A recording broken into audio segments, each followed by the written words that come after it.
In at number 10, we have got the Rex, and I guess I should probably somewhat explain what I mean by natural creatures. And what I mean by natural is they fit into the environment very well, and they are very well suited to the art game as well. They're not overly OP and just mess with all of the game balance, and the Rex is kind of a perfect base level example for that. Everyone kind of knows what the Rex is, so it's obviously really going to fit into a dinosaur game, and it's not like Rhino Ganatha level OP, so it's nothing game breaking, which, you know, I always like, and I know loads of people out there like the Rhino Ganatha. I tend to rant on about it a lot, that it's way too OP, but that is just because I come from a more primitive day of Ark, and I kind of prefer the game being somewhat a little bit challenging when you don't really get that too much anymore. But either way, the Rex is going to be your go-to boss creature for pretty much any map, really. There isn't Extinction, it can do it all, and you have the X-Rexes on Gen 1 as well, so you can have an even better Rex.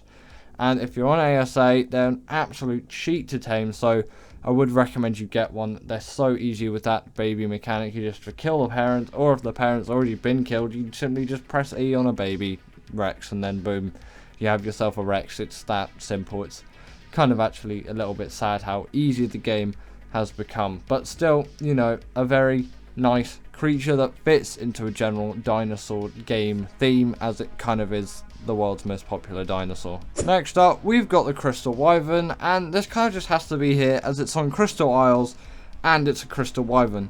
Can you make the connection there?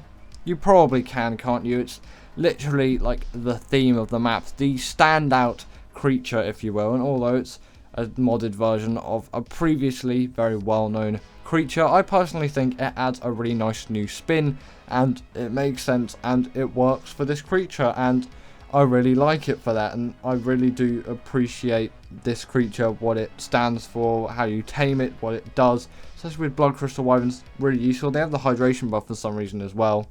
Don't really know why. The water one, I'm pretty sure the Blood Crystal Wyvern doesn't, but you know, they're a fly, they can't even go into water, but you know, it's the thought that counts, right? You can always dip your wings in there to get that hydration buff, or just dip your toes in if you're on the ground. And there's so many things that you can do with Crystal Wyverns that you couldn't do with normal Wyverns, because they're so much more accessible to the general Ark players due to that much easier taming method, and they just kind of bring a new essence of life to this creature, which we've kind of known it's pretty much been the same, but when these things came out, it was a really new spin on these creatures, which we probably didn't even think about when thinking about, oh, what's going to be next for the Wyvern. We probably didn't even think what was next for the Wyvern, and that's what makes this creature so special. Next up, we've got the Deinonychus, and this is a perfectly fit creature for those chalk hills. I was going to say crystal hills for a second. It's like chalk hills biome or something like that. Chalk cliffs biome, I'm pretty sure is what it's called actually. But yeah, this creature really fits into that map, and also it's a really great creature on top of that as well, which is why I've put it a little bit higher than something like the Crystal Wyvern, because I do prefer this creature a little bit, although maybe the theme isn't quite there as much, as it doesn't lean into it quite as much, as there's no bits of chalk rock sticking out of this thing. I still really think it fits very nicely with the wrap, what am I talking about anymore? I'm rushing things at this point. Either way, it's pretty much like a really great substitute to the Raptor, and you can't really even compare it to that creature because it is so much better. It has the pack buff, it doesn't take full damage. This thing can parkour across the map, and it does bleed damage to bosses, and it just does a heck of a lot of damage. It has a lot of health, a lot of mobility, a lot of weight, and a lot of stamina. So maybe not the most amount of weights that you would carry loads of metal around with, but enough that you can very easily get by. It's not like a Pteranodon's weight, which is kind of outrageously low, but it kind of is deliberately so, because that would be a little bit too OP, and then the RG just wouldn't be a warranted creature. So that's how the game balances itself, and we seem to be lacking that again in New Ark. But this creature is still very balanced. It doesn't break the boundaries in really OP creatures. It does make a few bosses a little bit of a cheese, but I don't feel like it's too easy. In at number 7, we've got the Astrocetus, and this creature just fits so well with its space biome, I kind of have to put it here. And it was such a new, inventive, creative thing. I guess I'll put the Astrodelphis here as well, because they are pretty similar, but the Astrocetus just came first, and it's a really big space whale. It just seems a lot cooler to me. Kind of put the Void Worm here as well. That's a nice another spin on the Wyvern, because I was talking about the Crystal Wyvern earlier, and it really fits with the space theme and with the kind of theme of Gen 1. Yes, it kind of gets into more OP territory as you get into Gen 1 and Gen 2, especially with like the really new creatures that came out now, but like Gen 2's a 2021 thing, so it's getting on like, it'll be 3 years old in the summer, which kind of seems a little bit insane. It might have been 2022. I'm trying to work out my dates. Can you comment that down below, because I'm really not sure anymore. Next up, we got the Bloodstalker, and doesn't this just fit right in with the bog biome on Gen 1? Like, I wouldn't think of any other creature really being in this map. And of course you've got all your Spinos and your Baryonyx and your Sarcos and your Capros and your dreaded insects. I can't remember what they're called now, something, but insect swarms is pretty what they're called, aren't they? Yeah, you got those absolutely horrible things, but no, the Bloodstalker really does fit, again, like all those other creatures, but they were kind of already there apart from the insect swarms. But that's not going to get a mention really on this list for being a really good natural tame, because they are some of the most annoying things just in Ark. It's one of the reasons why I hate the bog biome, and you should probably just go live in the ocean biome instead. Even though it says hard, you can go on the island and it's easy living. With the Bloodstalker, you kind of turn into bog Spider-Man, I guess. Really terrible joke. Was that joke good? Was it bad? Comment that down below as well. Also, this thing is just such a great underwater tame. For me, it's my favourite underwater creature.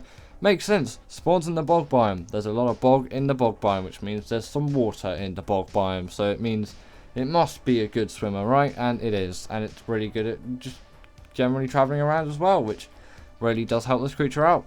I love the Bloodstalker. In at number 5, we have got the Rock Drake, and doesn't this really just sit home in Operation? And I would kind of say Crystal Isles as well. Kind of sad that they removed it when it got an official release, but I guess it might have been a little bit on the OP side to have Rock Drakes on some other maps as well. It means more people can get their hands on them, but I kind of did prefer it that way as well. But you know, they really do fit to their original map, Operation, and they're pretty much like the only real good method of travel on that map. Just no questions asked whatsoever. They are the creature you want, and there's no real replacement to them on Operation, which really does solidify their place in being completely built into that map very well. And obviously they've got a really cool model design. Their abilities are cool and inventive. Pretty sure it was the first like Arc glider that you'd ride on. I know the Archaeopteryx came before, but that doesn't really count because yeah, it just doesn't count. So I'm going to stop talking about that. But I'm pretty sure it kind of started the trend of gliders, and it really does just work with Operation. If you've ever used a Rock Drake on Operation, you know how fun these things are to use and how good these things are to use. And also, they have a lot of damage as well. Pretty good for bosses, and you can cheese Rockwell with this and some Lazarus Chowder if you ever want to do that, because that's actually kind of fun and nice and a little bit hilarious as well. So if you've never done that before, I would definitely recommend you go out there and do this at some point, because you know there are just so many things you can do with the Rock Drake, and cheesing Rockwell should be one on your go-to tick-off list. Next up, we've got the RG, and I kind of just have to put this thing here as it just fits into the island so well, and I could not imagine the island without the RG.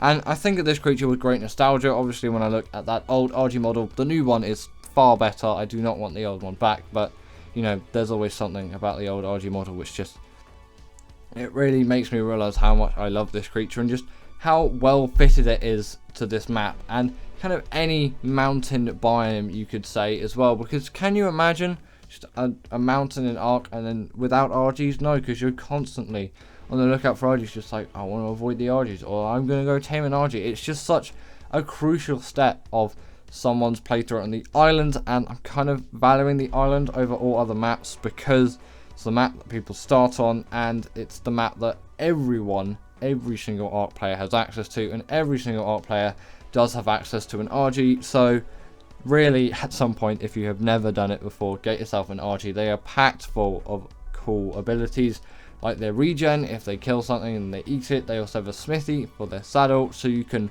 really just like repair anything that you'll need in terms of flak related stuff or metal gear if you're out on a metal run, or doing any caving, because you might want to repair your armor, because arthroplurers are really annoying and they'll break your armor, and this will help out so much. So really do tame yourself an RG, and it also, if you want metal and you like metal, the RG is going to be perfect for you. It's got weight reduction on things like metal, crystal, and obsidian. In at number 3, we have got the Desmodus, and it really does just fit the Nordic theme of Fjorda, doesn't it? And also, it's really a great creature, and it's borderline too OP, but it works. It can't pick up Rexes or anything stupid like that, like the Ranoganatha.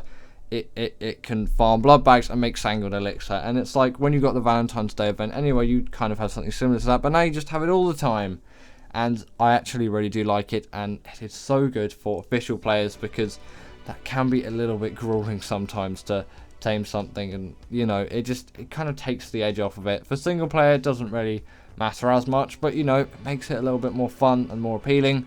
These things also do have night vision, but because I was in the Wasteland Environment Extinction, nighttime never happens, so I could not show you them going invisible nighttime. I'm pretty sure they have like a night vision thingy as well. They might not, they might.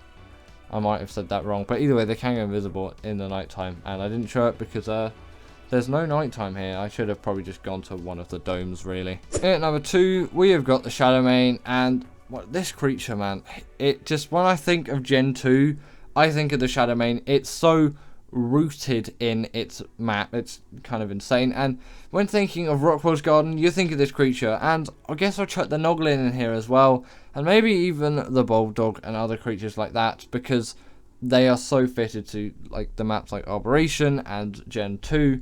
You really just can't imagine the maps without them, and the Noglin is a better example than the Bulldog, because the Bulldog's an Arboration, and you can't think of Rockwell Zinnias without the Noglin. It's just a mind-controlling like little critter, you could say, and it fits perfectly. And so does the Shadowmane for Rockwell's Garden. You could kind of see the Maywing a little bit as well, although I think it doesn't quite fit in as well as these creatures, because I don't really know. I don't really have a valid answer to back that up, but I really think these do. And Shadowmane and Noglin are just packed full of really cool, fun abilities.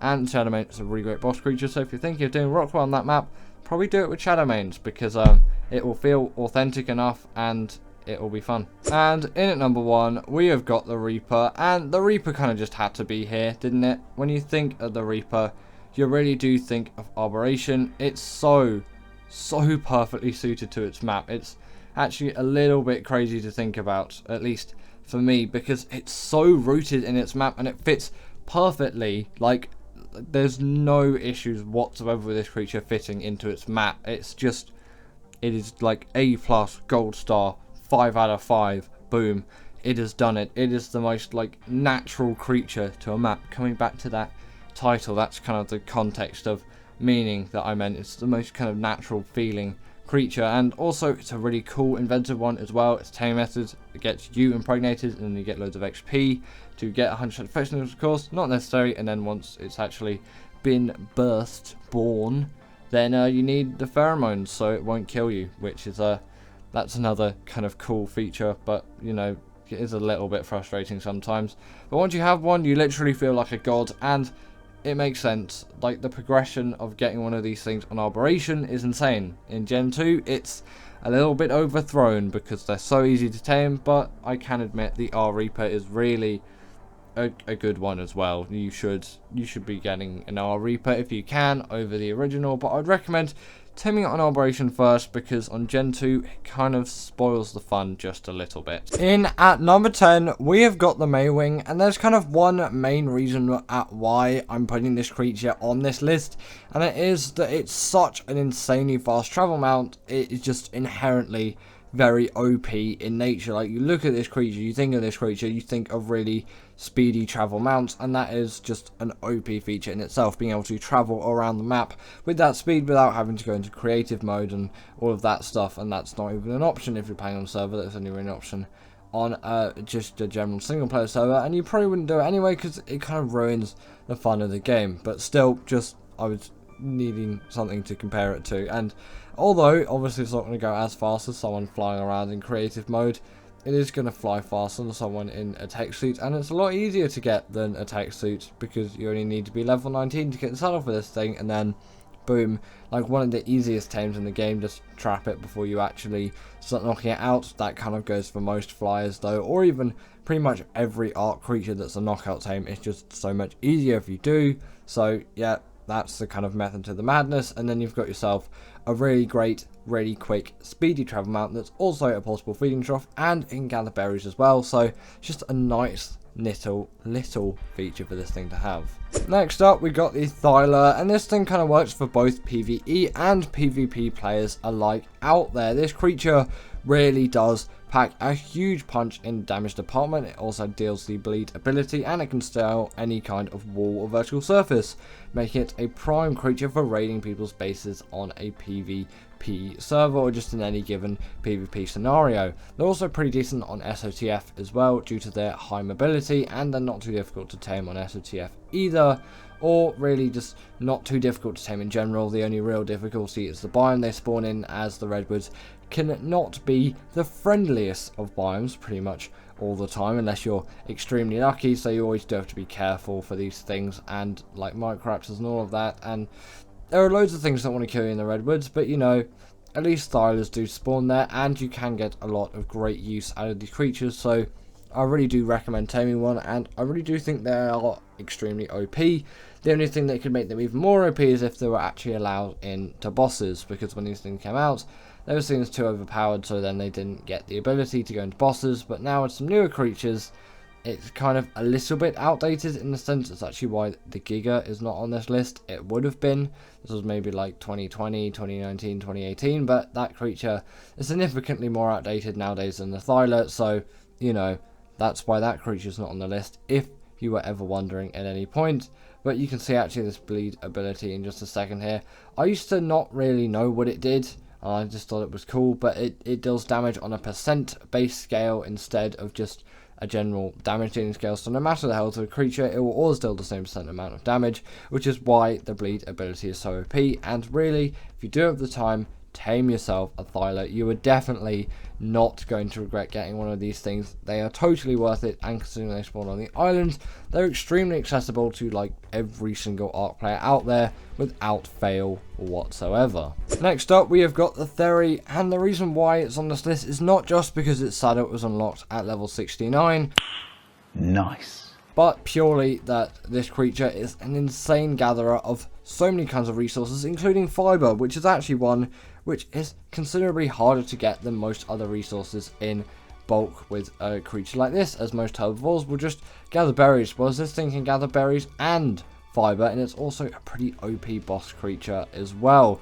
It really does deal a lot of damage and pack a punch. You could probably tell it would deal a lot of damage in that kind of general area, because look at how large these things' claws are. And when you look at it, it's, I kind of call it the Freddy Krueger of Ark, if you will, or the Tickle Chicken, just depending on what context you really want. Those claws really do, again, pack a huge amount of damage into this creature. Really useful for the dragon boss fight on the island if you've never done that before, and the fiber gathering really does put them up another level for me, as yes, the moss chops is another great fiber gatherer. It really doesn't do all too much apart from that. I'm pretty sure it's really great at gathering organic polymer as well, but this is a much more OP creature and significantly more useful just to the general Ark player out there, and especially with that saddle level being so perfect, you really can't miss an opportunity on taming one of these things. They're also really great at gathering thatch and wood too, so there's nothing not to love about this creature. So I really do recommend you taming one of these things as soon as you can, really. Next up, in at number 7, we have got the RG, and doesn't this creature really deserve to be on the spot for being just such a great PvE creature? And also, I'm pretty sure it's a really great PvP creature as well, although I don't really can think of too many uses off the top of my head for this creature in terms of PvP use, but you know, there are definitely still going to pretty much be all the same uses as for PvE players, as this is a really great traveling mount and it has a heck of a lot of weight. So getting metal from point A to point B, or even maybe to point C if you're feeling like it, will be really easy. And you can also pick up a wealth of creatures with this creature, which definitely does aid this thing in being a really great successful creature, because maybe sometimes with a flyer you do want to actually pick up some creatures. Creatures like Desmodus do not have that ability, although that creature is on the list for several other reasons which I think do put it higher on the list than this creature. It also does have a portable smithy as a saddle, so if you ever break a metal tool if you're out farming, well, the RG can just simply help you with that, as long as you have some metal ingots that have been smelted. Of course, you can't just use the normal raw metal, if you didn't know that already. I'm sure pretty much all of you did. There's not really a point to me saying that, but you know, just might as well, because I'm sure someone's done it before. Then you can easily repair all your metal gear, and they also do regen as well. If you quickly kill something and then eat that dead body, then you get a really nice quick regen buff, which is actually, it's pretty useful, and it's a lot more useful, and you'll use it a lot more than maybe you'd expect. Next up, we got the Carcharodontosaurus, and doesn't this creature just objectively have to be really OP? It's a hugely massive carnivore capable of dealing a lot of damage, and I also was going to consider putting the Titanosaur and things like the mech on the list as well. Actually, I might put the mech kind of here at this spot, because I kind of think it deserves to be here as well. Really huge damage dealing thing, but the Titanosaur is hugely outdated nowadays, and obviously you could kind of just chuck all the Titans here as well, although I really tend to avoid those more, as they're not permanent creatures, although they still definitely do count as creatures. You can make them permanent, of course, with things like mods and all of that for the Titans, but you know, I tend to stray away from those things, and the Carcharodontosaurus is one of those more powerful creatures you can get. That's not the only reason why a creature can be absolutely OP, but if you go by sheer strength, then this probably is the most powerful creature on the list, you could say. Maybe some other creatures could be contested against it and to it, and you know, probably just have to get Cantex to do a video on that, and then there you go, you would get the answers. But I'm probably going to say this is the most powerful one. It's somewhat more difficult to tame than the Giga, because there are a few more steps. I have a guide on my channel, I'll put it up here if I actually remember to do it, otherwise you can just search that. It's not actually too difficult, you just have to be aware for some things, because it can go quite horribly wrong if you don't do it right, and you're just going to be wasting a lot of time, which you know you probably don't want to do. But once you do have one of these things, you really are going to enjoy it. In at number 5, we have got the Shadowmane, and this creature is here because it is just so jam-packed full of abilities. You really can't deny this creature's absolutely hugely immense strength when it comes to pretty much anything in the Arc space. It is basically uncontested in size and mobility and all of that. There is kind of one other creature which is in the number 3 spot actually, which personally I think it's really OP, but that's for a slightly different reason. But when it comes to maybe pure mobility, this does have a lot more. Like, just look at how high this thing can jump. It also does have the hydration buff, which does play a huge part in having a really OP creature. If you have buffs, the Megatherium is another great shout as well, although not on this list. It definitely wouldn't be more OP than some of these other creatures. I think that creature is actually, yes, still while OP, maybe not one of the most OP, although you could easily put it on this list and have people agreeing with you. You actually may want this thing to be on the list, so I guess I give it a quick mention here. The Shadowmane is just so packed full of abilities though.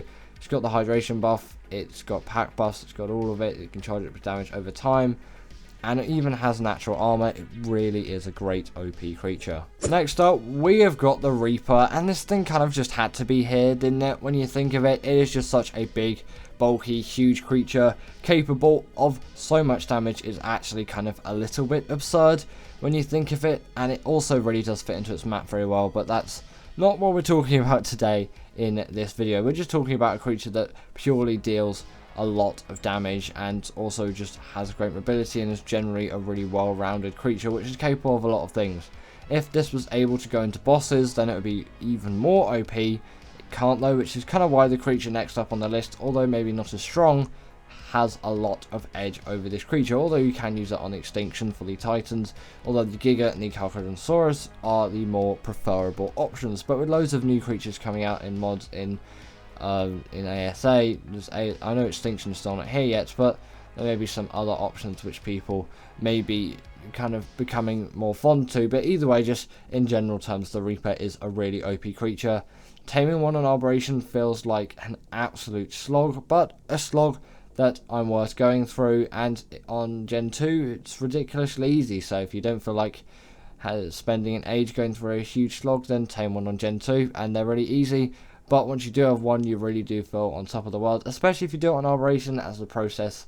It's just significantly harder to get it done as on Gen 2. The actual process of taming is obviously the same. And in at number 3, we have got the Deinonychus, and this creature literally does bleeder damage to bosses, which is kind of the main reason why it's here, as that is an ability which no other Arc creature has, and it really does make this thing a hugely more OP creature. The fact that it can deal percentage based damage instead of just raw based damage to boss creatures, it's an insane thing to have, and it can grip onto them and all of that, and it's just an insane ability to have, really. It feels like an absolute cheat if you go into bosses with the Deinonychus, because obviously you're also going to go with the pack as well. You're going to have pack buffs on top of it. There's just going to be buffs everywhere, and you're going to melt through those bosses so quickly. Obviously, don't do the Titans on Extinction with the Deinonychus, but for everything else, these things work really well, and maybe not the Moda actually, because they're not particularly very good underwater creatures, although they still can do a little bit. Just, you know, maybe that's not particularly what they were designed for, so probably don't bring them to the Moda fight. They'll probably drown anyway, so really, I wouldn't try that whatsoever. I don't really know why I'm trying to like convince you to not use these things for the Moda. I'm pretty sure you weren't going to anyway, but you know, I guess that segment happened. Also, these things take no full damage, which is a nice thing, so you don't have to dismount just before you hit the ground, no matter, like, when you fall from a higher place. Sorry, I don't know what sentence was trying to come out there, but that's never going to happen again. Either way, these things, great mobility, and although maybe their parkouring skills isn't quite as elegant as the Thyla solution, I still really like it, and it works, and once you get the hang of it, it really does act quite well. And at number 2, we've got the Desmodus, and this creature just kind of has to be here because it can go, no, we're not going to talk about that. It can go invisible in the night. It's not why it can go OP.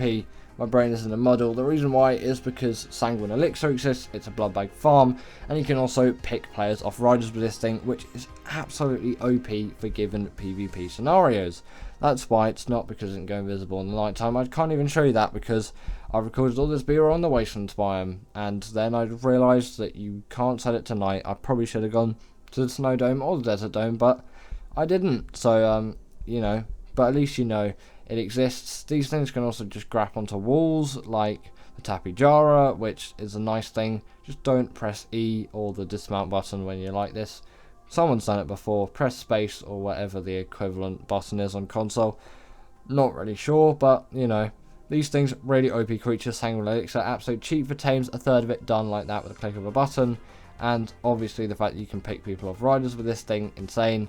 Really great for PvP scenarios, and it's also really quick as well. And in number 1, we have the Rhinogonatha, and the reason why I say this is the most OP Arc creature is it really does feel out of place for just what it can do. The fact that this thing can pick up Rexes and Paraceratheriums and all of that just kind of seems a bit out of this world to me, and although they're really useful in ASA at the moment because cryopods don't exist, still they feel really out of place in the general Arc game to me, and kind of maybe too far out of a league that they really shouldn't be going into. And personally, from my opinion, I would like to nerf the Rhinogonatha because I find it way too OP. Personally, also on ASA, I think it should be a little bit rarer. Not quite as rare as it is on just general normal ASE, as you can barely even find those things, but still, on ASA, I feel like there is a little bit of an overspawn there.